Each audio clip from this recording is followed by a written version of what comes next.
It's Jonathan Aggoff here for Pro Boxing Fans. It's the first press conference of the year and it's kicked off in style. Eddie Hearn, I wasn't expecting that from Leigh Wood Michael Conlan. What do you make of it? Well, it's like, sometimes you just got to stoke the fire, and sometimes it happens, sometimes it doesn't. Today it happened, and it's great when it does because it just shows you what's on the line in this fight. It's a very passionate fight. You've got a kid from Nottingham defending his world title in his own arena.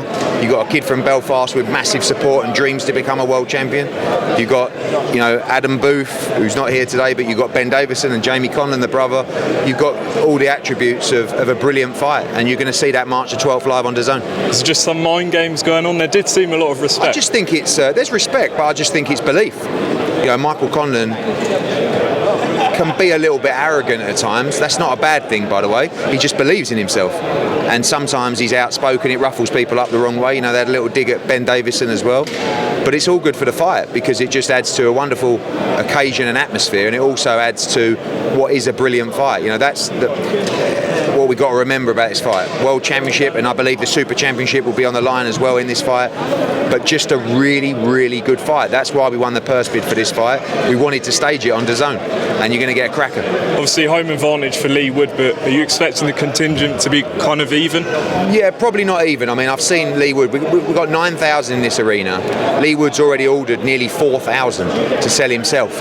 I think Conlan's ordered 1,000 or so. So you're going to get a couple of thousand Irish here, but it's going to be, a big Nottingham-led, English-led crowd, but a great atmosphere. The Irish are really loud. They know how to enjoy themselves. This fight feels a lot like Frampton Quigg. I know that did 19,000, and this is not quite as big as that yet, but it's got the same attributes. It's got that spite, it's got the teams, and it's got everything on the line.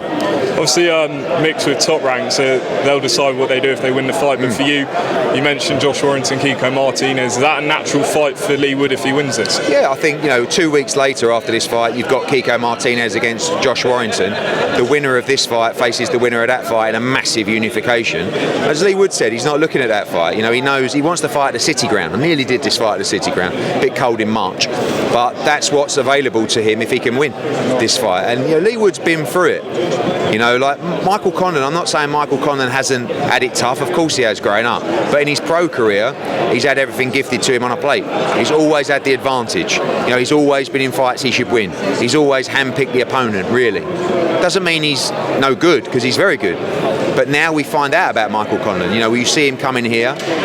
But Michael Conlan is good when his back's against the wall, because he's got that attitude, he's got that chip on his shoulder, and you see him here today, almost like, I'm the challenger, I'm in Nottingham, and I think he's gonna thrive off that, as will Leigh Wood, who's in his own town, taking part in a fight that he's always dreamed of.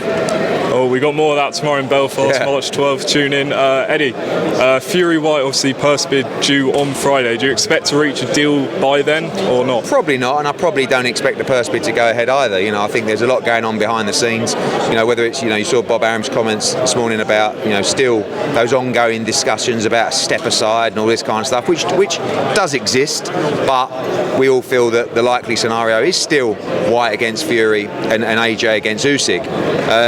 But will a deal be reached in the next 48 hours? No, I don't think so, for Fury against Whyte. So we'll have to see what happens and whether that bid actually takes place on Friday. You said when the 80-20 split was made that you would sort of appeal it. Did that happen? Yes, that's a process with in the legal case and the arbitration as well, and waiting for further instruction from the WBC. So with this going on, is it a case of putting Usyk-Joshua 2 on hold at the minute? Not really, no. Usyk against Joshua 2 only doesn't happen if a deal is reached, for AJ to fight the winner and lots of other things as well. So right now our focus is on AJ against Usyk. We're versatile, as we always are, and sometimes things can change in a couple of hours. So watch this space, expect the unexpected.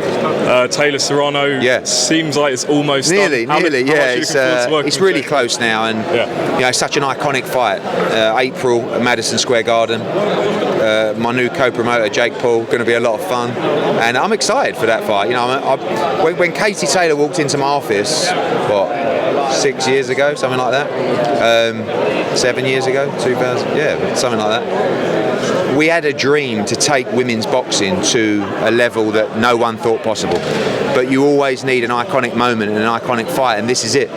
You know, Taylor Serrano at Madison Square Garden in the big room, you know, with myself, with Matchroom, with The Zone, with Jake Paul. It's going to bring so many eyeballs to this fight, and it deserves it. It just doesn't get any bigger. So fingers crossed. I think next week we might be in a position to hopefully make a big announcement. A couple quick ones. Conor Benn, you named 3 opponents: Broner, Guerrero, and Maurice Hooker. Yeah. What's the most likely, do you think? Any of them. I mean, look, Adrian Broner does want a comeback fight first. Then he talks about fighting Conor Benn. Guerrero's with PBC, who don't seem to want to send fighters into big fights with us, and Hooker, you know, Hooker's a fighter. Excuse me. Hooker's a fighter, and he's a very good fighter. It's a very, very tough fight. You know, he had a great fight with Ortiz last time out.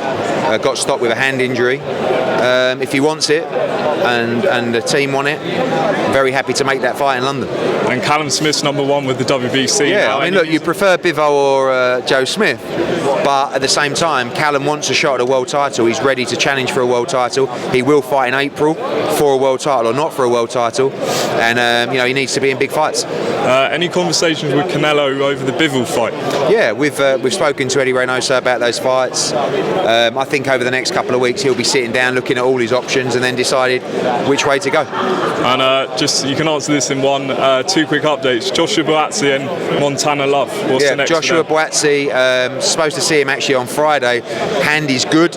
He'll be back in April. And you know, I think sometimes when you miss a fight, you decide to roll the dice and go into a big fight. So actually made a very big offer to Anthony Yarde to fight Joshua Buatsi. It's still a fight that I would love to make, because I feel like with these domestic heavyweights, and also Craig Richards as well, made him an offer to fight Joshua Buatsi. I just feel that if we can't make right now Buatsi against Bivol, or if they can't make Yarde against Smith, or we can't make Callum Smith against, start making the biggest fights possible.